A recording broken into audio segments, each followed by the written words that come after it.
Hello everybody. I need to get my controller out. I always do this. Every time I load up this game, I remember I don't like playing on mouse and keyboard. Hello everybody. Welcome back to another video. Today we are playing Disney Dreamlight Valley. I just wanted to talk about this game more than anything. I love this game.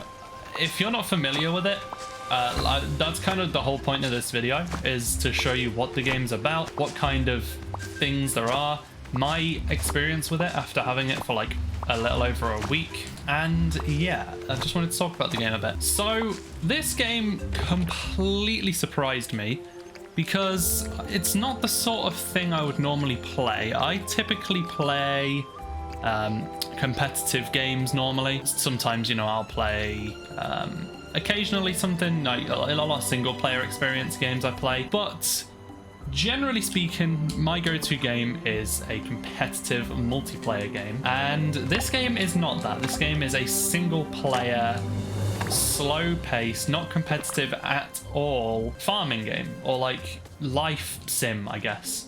And it is awesome. I can't get enough of this game. It's completely to my surprise. When I first When I first saw it on the storefront, I was on the Switch actually, and I kind of thought it looked like Animal Crossing, but with Disney characters. And to be honest, that's pretty much exactly what this game is. It's Animal Crossing with quests. So you can see on the left side, I've got a bunch of quests racking up, and I'll show you one actually. I've got one on the go. We'll go over here because I've got a quest over here. Yeah, you make Disney character friends. You have them in your like island. You can see here I've got a bunch of them on my map. And if I go into furniture view quickly, I can actually show you, you know, I've been decorating some houses. So this is Donald Duck's house. This is Ursula's house. This carousel here is Woody's house. This house here is for Goofy.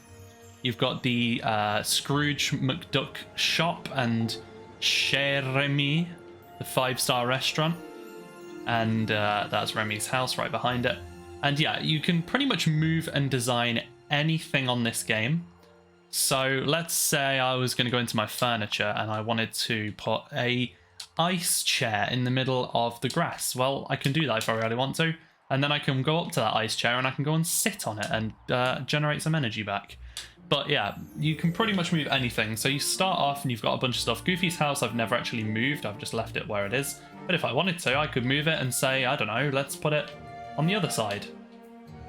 And you can do that. So you get these quests from the villagers and you go and do them. And that's pretty much it. You do quests, you design your village, you design your character. You can see right now I've actually changed my character to a girl because I think they just look a bit nicer. Like that, you get way better costumes for girls. Like I have so many dresses and stuff. You can see here there's like a bunch of dresses that all look pretty cool, and the costumes in general just look better on the female for some reason.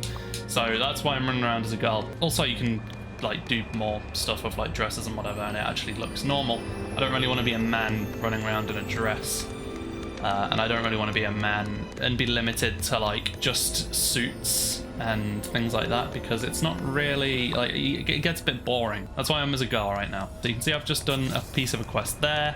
Ariel's going to ask me to go and meet her at her house. I had like no expectations going into it, and I honestly could have never thought it would have taken this much attention out of my life and directed it onto this game. I currently have 51 hours on this game. I have 51 hours played on this game, and I've had it for a little over a week. That is a lot of time, and it's just fantastic. Like, it's one of those games where you can kind of just load it up and do little bits. Like, it's not one, there's no like rush to it. As a gamer, as I said, I play a lot of competitive games. Generally speaking, I like to do things quite fast. I've just realized the shoes I have on. I don't know if that's my fault. I think it is my fault, so let's get that sorted. Oh, those shoes will actually go much better with the dress I'm wearing. Yeah, it's one where you don't have to play it every day. There is a lot to do in the game, but you can honestly just load it up once a day. Maybe do your shop, maybe do some farming. It's up to you. Like, you can just do little bits. there's no real pressure to get on every day, but it is absolutely a game where I have found myself going on every day. I think I've missed one day in all the days I've had it where I didn't play, but it's one of those things where normally if I had some... Oh, this is bugged. Yeah, the shop is bugged right now. It's one of those games where if you've got time to be killing, normally I would be killing my time all on like YouTube. These tables are the same as... I've had this table like 3 times now, I swear.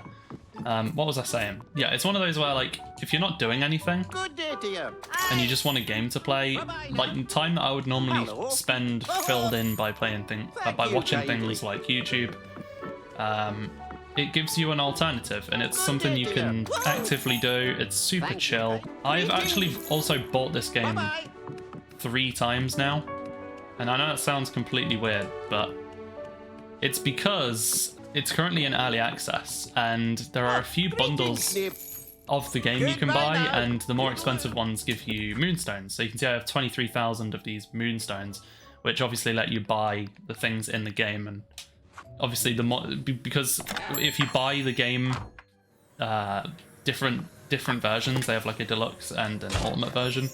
When you buy those, you actually get more moonstones for a better price than if you just buy them from the shop.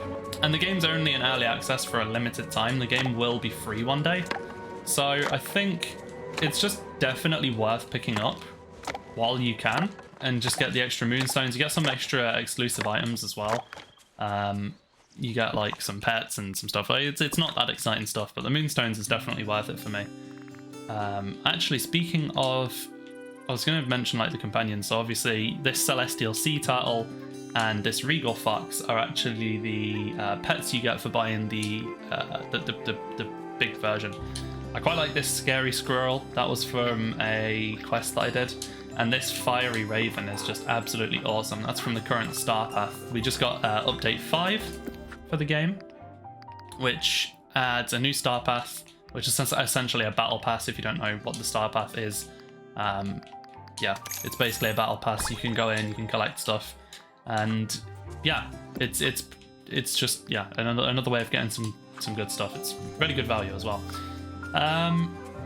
Oh, here's another thing I can talk about, moonstones. So what is actually good about this game is you can get moonstones for free. Every single day you'll get one of these blue chests. It gives you some moonstones, and yeah, you can essentially have paid things in the game for free. Like I said, it is 50 a day, so it takes a bit of time before you can get anything, but it is still nice to know. I genuinely think you are not making a mistake even buying the cheapest version of this. 25, so I think it's £25, $30 probably, USD. To get this game is absolutely worth it, and I will warn you, if you do go to buy the game, you'll most definitely end up buying one of the more expensive ones for the moonstone if you're anything like me. Oh, we just got a couple new outfits. So we got a suit for finishing that quest, which again, not really too fussed about, but we did also get a new dress, which is exciting. I like that dress, that is nice.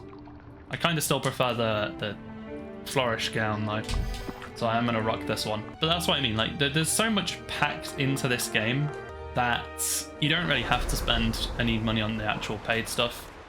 I imagine as the game progresses and as it goes into free to play, you'll probably be more inclined to spend on it because it'll be a free game, so they've got to make their money somehow. But yeah, that is kind of most of what I wanted to say. Like, there's so much you can do. You can do digging, you can do farming. I'll show you my farm actually. This is my all these icons that are carrots. That's just the vegetable icon, but all of those carrots is my money-making method for this game, which I'll show you a little bit of. I actually need to buy all the things in this shop quickly because this is a daily thing. So let me go buy all these. I won't buy the coal because the coal is unlimited anyway.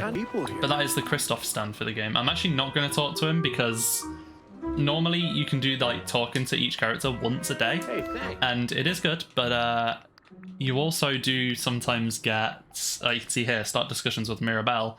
I can't do that quest until tomorrow. Like, I can't finish it until tomorrow because you can only do one discussion per day. But yeah, there you go. I suppose I could probably talk to Christoph for one of the other ones, but yeah, we won't do that for now. There's Merlin fishing. It's just quite funny. And then there's Wally in the background, who we just got an overpriced bundle for. What's cool about this game is the characters have...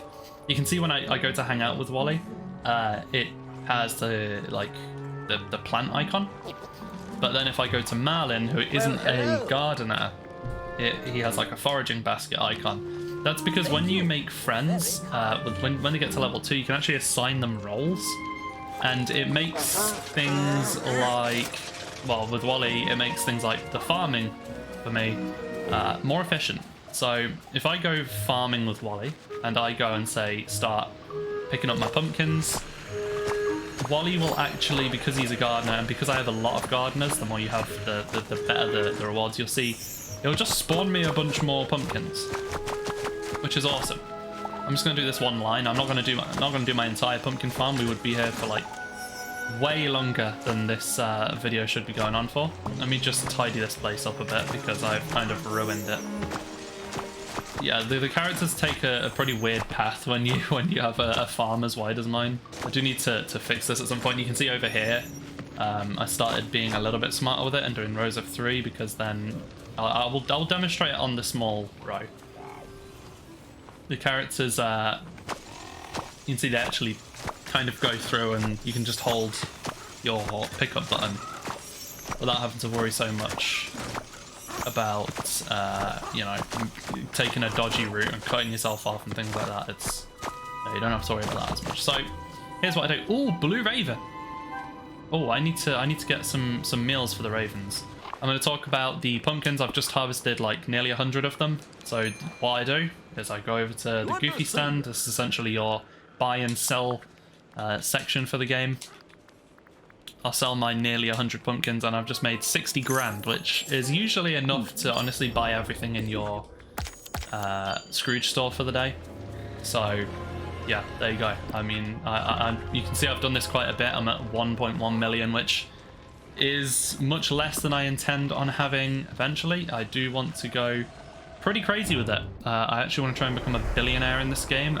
And that's about everything. I wanted to just talk about how much I love the game, how it's so surprising to me that it's as good as it is, and just kind of give people an idea of what it's about. And I think I've done that pretty well in this video. If you did enjoy, consider leaving a subscription to the channel and a like on the video. Have a great day and peace.